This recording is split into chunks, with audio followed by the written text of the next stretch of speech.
Gavumenti yeeyamye okuyamba kampuni entonotono ezikola emirimu egikulaakulanya bannayuganda naddala okuziyamba okusonjola emisoso gyonna mu kuddukanya emirimu. Ekyama kino kibikiddwa minisita wa Kampala. Abadde minisita wa Kampala era omubaka omulonde owa Kampala Central Hajat Misa Kabanda abadde aggulawo omwoleso gw'ebyobusuubuzi ogwa Kira Trade Expo oguyindira mu kisaawe kya Kira Playground mu disitulikiti y'e Wakiso. Nga minisita wa Kampala ati mama w'abaana amanyi nti emirimu tegiriyo ni musanyufu okuba nti ndi wano mu Kira municipality nebaza town clerk nebaza abameeya bonna bateekawo RDC era nsaba abantu bonna bamanye ekyekiri wano bajje balabe ebitambula kubanga tebamanyi nti bikolebwa mu Uganda basobole okuba nga bafuna mu market naye ng'ekyensinza okukoonako njagala abantu bano bakole UNBS basobole okuba nga batundako n'ebweru w'eggwanga so si wano wokka. Bweru wa ggwanga ne mu supermarkets endala zino zonna ennene abantu bagula ebintu wabweru bajje bagule wano kuba n'abaffe era tulina okwencouraginga abantu to buy Ugandan products. Misa Kabanda akubiriza gavumenti ez'ebitundu okuyamba abavubuka okusitula bizinensi zaabwe zibatandikawo bamalewo ekizibu ky'ebbula ly'emirimu. Meeya wa Kira munisipaali agenda okuwumula Julius Mutebi Nsubuga asabye town clerk gwalese mu ofiisi n'abamudidde mu bigere okuteekateeka emyerose gy'ebyobusuubuzi nga gino ate n'okuyamba abakolera mu munisipaali eyo okukolera mu mbeera esaanidde. Endera nasibude ne town clerk ankusaba emyoleso gino tegyetaaga nnyo ssente gisobola okwekolera ssente zisobola ogiyimirizaawo from the exhibitors. But they mean so much eri omuntu yenna alina service gy'awaayo mu Kira. Because it's the only way that will open up what you do to the rest of the people of Kira and even in the entire world. Olwaleero tuli wano emitimbagano gino oyinza okuba oli wano ekifaananyi ka video ke bakutte kati owa America ayinza okusooka owa Uganda okukafuna and they will know where to support. Akulira abakozi mu munisipaali y'e Kira Benoniga agambye nti ayambye abasuubuzi bonna abeetabye mu mwoleso guno nti era bajja kuyambibwa ku nsonga ey'okubanoonyeza obutale munda mu ggwanga ne ku ssemazinge wa Afrika. Ebyo nga biri bityo eyaliko minisita w'ebyettaka n'ebyamayumba Daudi Mpabulungi Migereko akubiriza abakulembeze abaakalondebwa ku mitendera egy'enjawulo mu bwakyabazinge bwa Busoga nti bakolere wamu okuzza ekitundu ekyo engulu kuba kikuyengedde nnyo mu nvuba y'obwavu.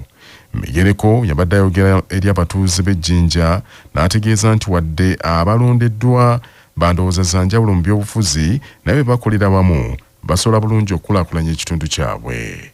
Mukole nga tiimu twogere n'eiroboozi irala. Omuntu atakulimba nti okukola ripooti editategerekeka ku baino onaaba nikyofunamu. Wano tulina abakulembeze omulimu gwabwe kujja kuloopa bizirawo aye nga ni Mwijinda tibabonekamu. Mwijinda tibabonekamu aye buli ofiisi owulira onayabaire ku wano yakukobye eki ate Ejjinda kiri bubi kyova tobaayo ate ero tobeeka. Omubaka omukyalo omulondo w'ekibuga Jjinja Lwansasula Sarah asiimye abaamuyira obululu ne yeeyama okubeera omwerufu mu mpeereza ye n'okusakira ekitundu. Kyokka asabye abazadde mu bukulembeze obutabalekerera naye bakolere wamu okutereeza ekitundu kyabwe. Byonna biba birala.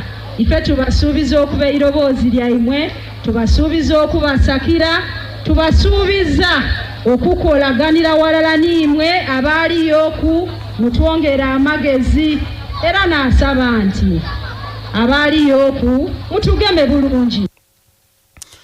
Ssentebe wa Town Council y'Erukaya mu disitulikiti y'e Kalungu Tamale Charles n'abatuuze abalala mu kibuga ekyo batandise okwekolamu omulimu ogw'okusonda ensimbi bazimbire mutuuze munnaabwe ennyumba etegeerekeka oluvannyuma lwa Town Council okumulaalika nti enju egenda kumenyebwa.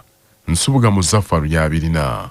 Tamale Charles ono nga yabadde ssentebe wa Town Council y'Erukaya mu kisanja ekyo ekyaweddeko agamba nti ebikwekwete bya trade order bijjidde mu kiseera ng'abantu bangi mu kibuga eky'Erukaya bali mu mbeera etali nnungi era ey'okusoberwa era ng'ono anokoddeyo omusajja Semanda Fulgencio ono mutuuze mukulu bya Seero era ng'aliko obulemu. Town Council y'Erukaya y'omu ku be yalagidde edda okusendawo ennyumba ye gy'egamba nti teri ku pulaani. Bwato ssentebe ono Tamale Charles asazeewo awume omutwe mu kuyigga abazirakisa banoonye ensimbi bayambeko omutuuze ono Semanda afune ennyumba etegeerekeka. tusanze nga tunyigiriziddwa nnyo embeera ya trade order nga tekyamazima ebadde ino genda mu maaso abantu abamu badde bali mu nnyumba mwe bafuna ekyokulya nga tekisaanidde kubeera ku makubo ne zivaamu. Kino kizingiddemu n'omwami Simanda Fulgencio mutuze w'omukulu bya ali mu nnyumba embi ddala ne bw'oba gwe toyinza kuwakanya kugijjawo. Nsanzeewo okukulira kampeyini ezimuyambako okulaba ng'afuna wateeka abantu be naye kennyini omwami ono mulema ate akanika amagaali nnyingi zaayo Katonda tuyagiteekawo kimala. Nkubiriza bannalukaya n'ab'ebitundu ebirala mwenna tusobole okuba nga tuyamba omwami ono okufuna waakiri emizigo ebiri afune waayegeka oluba n'okulabirira abantu bangi mmanyi abakoseddwa embeera ya trade order naye ebimu tujja gguma naye ngaffe abakulembeze tugezaako okulaba nga abakozi ba gavumenti bakwata bulungi abantu baffe basobole okulaba nga batambuza ebintu mpola mpola. Mu byemizannyo empaka z'amasomero ga siniya ez'omupiira ogw'ebigere mu Uganda yonna eza National Boys Football Championships olwaleero zigenda kuddamu okuzannyibwa n'emipiira 8 egy'omutendera gwa ttiimu 16. Ku ssaawa 3 ez'okunkya bannantamego b'empaka ez'omwaka oguwedde aba Buddo SS baakwambalagana ne Kawempe Muslim ate nga Mbale Progressive yakuttunka ne London College Nansana. Ku ssaawa 5 ez'enkya Kyaddondo SS yakuzuzumba n'Enkoma SS ate nga Moose College egenda kwambalagana ne Menta SS. Ku ssaawa 8 ez'emisana Bukedde ya Progressive South yakuttunka ne Greenlight Islamic ate nga Nomasa SS bakwambalagana ne Busia SS. Ku ssaawa 10 ez'olweggulo Masaka SS yakuzuzumba ne Lubiri SS olwo Madina Islamic SS bambalagane ne St Mary's Kitende. Empaka zino zijja kukomekerezebwa ng'ennaku z'omwezi 2 omwezi guno era zindira kusomera Lira Town College. Ebweru w'eggwanga omukulembeze wa Amerika musajja mukulu Donald Trump akubye enkyukira kaakano alabudde Taiwan nti eve ku nteekateeka ez'okwerangirira ng'eggwanga eryetongodde okuva ku China. Trump okwetega akalipo n'okulya ebigambo bye kiddiridde enteesaganya z'abaddemu ne mukulu munne owa China Xi Jinping ezikulungudde ennaku 2.